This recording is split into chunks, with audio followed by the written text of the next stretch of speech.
All right, hey guys, Beauregard here again. Anyway, he's over there, but this is a story that I've been wanting to reread a lot. It's really short, so I wanted to go ahead and do it. It's called "What's Expected of Us." It's in the book Exhalation by Ted Chiang. It's absolutely amazing. I would recommend every single one of these stories, but this one's like 3 pages long. And I'm just going to read through it real quick, and there are some notes in the end of Exhalation where the author talks about it a bit, and then I'll just muse on it some. So here goes. This is a warning. Please be careful. Please read carefully. I'm messing that up already. By now, you've probably seen a predictor. Millions of them have been sold by the time you're reading this. For those who haven't seen one, it's a small device, like a remote for opening your car door. Its only features are a button and a big green LED. The light flashes if you press the button. Specifically, the light flashes 1 second before you press the button. Most people say that when you first try it, it feels like they're playing a strange game, one where the goal is to press the button after seeing the flash, and it's easy to play. But when you try to break the rules, you find that you can't. If you try to press the button without having seen the flash immediately appears, and no matter how fast you move, you will never push the button until a second has elapsed. If you wait for the flash, intending to keep from pressing the button until afterward, the flash never appears. No matter what you do, the light always precedes the button press. There's no way to fool the predictor. The heart of each predictor is a circuit with negative time delay. It sends a signal back in time. The full implications of the technology will become apparent later when negative delays of greater than a second are achieved, but that's not what this warning is about. The immediate problem is the predictors demonstrate that there's no such thing as free will. There have always been arguments showing that free will is an illusion, some based on hard physics, others based on pure logic. But most agree these arguments are irrefutable. Most people agree that these arguments are irrefutable, but no one has ever really accepts the conclusion. The experience of having free will is too powerful for an argument to overrule. What it takes is a demonstration, and that's what the predictor provides. Typically, a person plays with a predictor compulsively for several days, showing it to friends, trying various schemes to outwit the device. The person may appear to lose interest in it, but no one can forget what it means. Over the following weeks, the implications of an immutable future sink in. Some people, really realizing that their choices don't matter, refuse to make any choices at all. Like a legion of Bartleby the Scriveners. I don't know. They no longer engage in spontaneous action. Eventually, a third of those who play with the predictor must be hospitalized because they won't feed themselves. The end state is a kinetic mutism, a kind of waking coma. They'll track motion with their eyes and change position occasionally, but nothing more. The ability to move remains, but the motivation is gone. Before people started playing with predictors, akinetic mutism was very rare, a result of damage to the anterior cingulate region of the brain. Now it spreads like a cognitive plague. People used to speculate about a thought that destroys the thinker, some unspeakable Lovecraftian horror, or a Gödel sentence that crashes the human logic system. It turns out that the disabling thought is one that we've all encountered, the idea that free will doesn't exist. It just wasn't harmful until you believed it. Doctors try arguing with the patients while they still respond to conversation. We had all been living happy, active lives before they reason, and we hadn't had free will then either. Why should anything change? No action you took last month was any more freely chosen than one you take today, a doctor might say. You can still behave that way now. The patients invariably respond, but now I know. And some of them never say anything again. Some will argue that the fact the predictor causes this change in behavior means that they do have free will. An automaton can't become discouraged, only a free-thinking entity can. The fact that some individuals descend into akinetic mutism while others don't just highlights the importance of making a choice. Unfortunately, such reasoning is faulty. Every form of behavior is compatible with determinism. One dynamic system may fail in a basin of attraction and wind up at a fixed point, while another exhibits chaotic behavior indefinitely, but both are completely deterministic. I'm transmitting this warning to you from just over a year in your future. It's the lengthy message received when the circuits with negative delays in the megasecond range are used to build communication devices. Other messages will follow, addressing other issues. My message to you is this: pretend that you have free will. It's essential that you behave as if your decisions matter, even though you know they don't. The reality isn't important. What's important is your belief, and believing the lie is the only way to avoid a waking coma. Civilization now depends on self-deception. Perhaps it always has. And yet, I know that because free will is an illusion, it's all predetermined who will descend into akinetic mutism and who won't. There's nothing anyone can do about it. You can't choose the effect the predictor has on you. Some of you will succumb, and some of you won't. And my sending this warning won't alter those proportions. So why do I do it?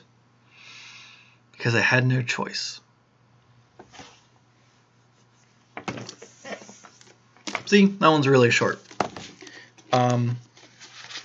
In the story notes, the author mentions that there's a sketch from Monty Python about a joke that's so funny, if you hear it, then you will die from laughter. Or if you read it, you'll die from laughter.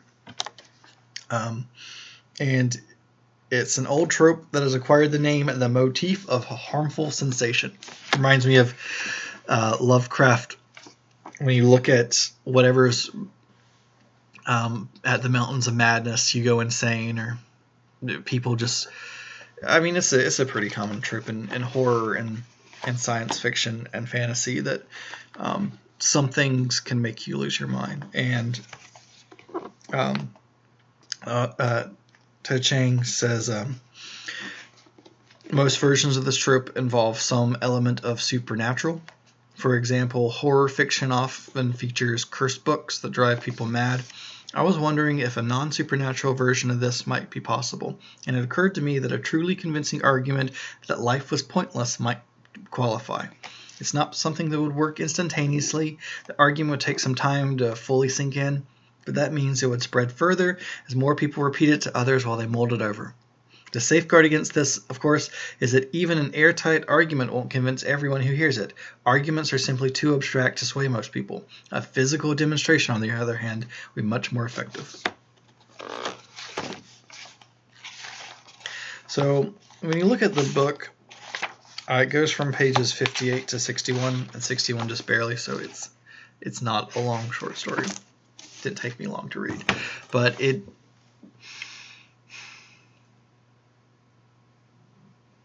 the message of it is, it stays with me.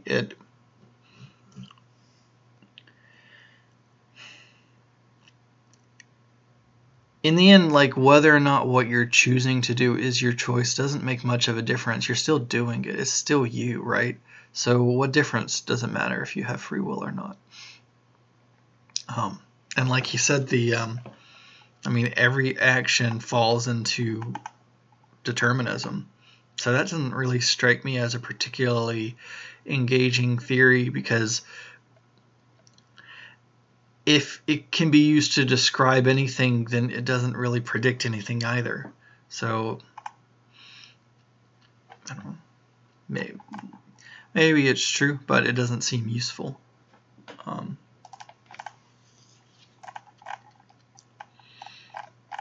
So going from the beginning, this is a warning. Please read carefully. And so it's a message from the future, from someone who has no choice.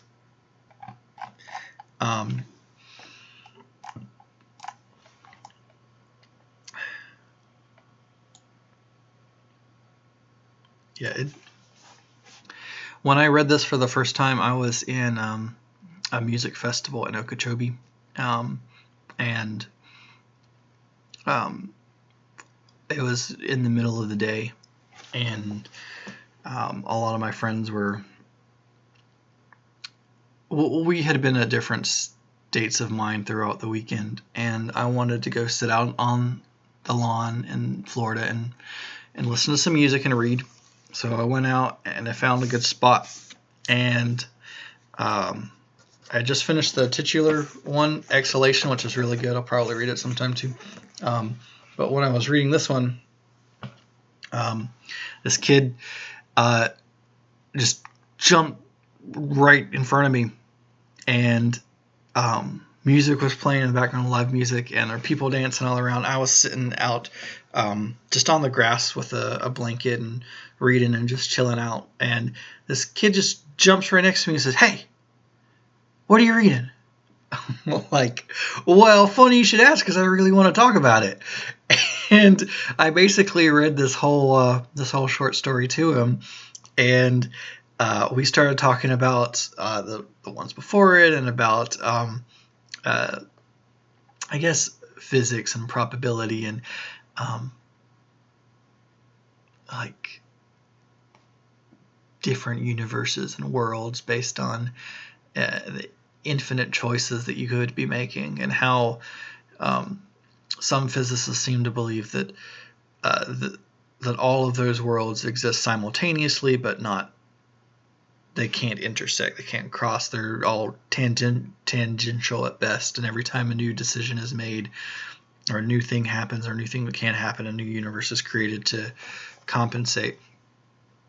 And all these branches and timelines, branchlets, and at some point the kid was like, "Hey, can I ask you something? Are you like a physicist or something?" I'm like, "No, no, I just read books." No. But it probably because of that moment also, but this story has just stuck with me, in that the way people react to the truth, and the way that they live lies, and the way that some people are so, I guess, ingrained in the lies that they believe, that something can be so earth-shattering as this. But I mean, what difference does it make? Why does it matter if we have free will or not? We still do the things that we do. Whether or not we can choose them doesn't mean we don't do them. It doesn't matter to me if you have free will or not. If you're going to do something negative or positive toward me, that doesn't make any difference to me, whether or not you did that by your own volition. I don't care. You either did it or you didn't. So it's still done. It doesn't matter.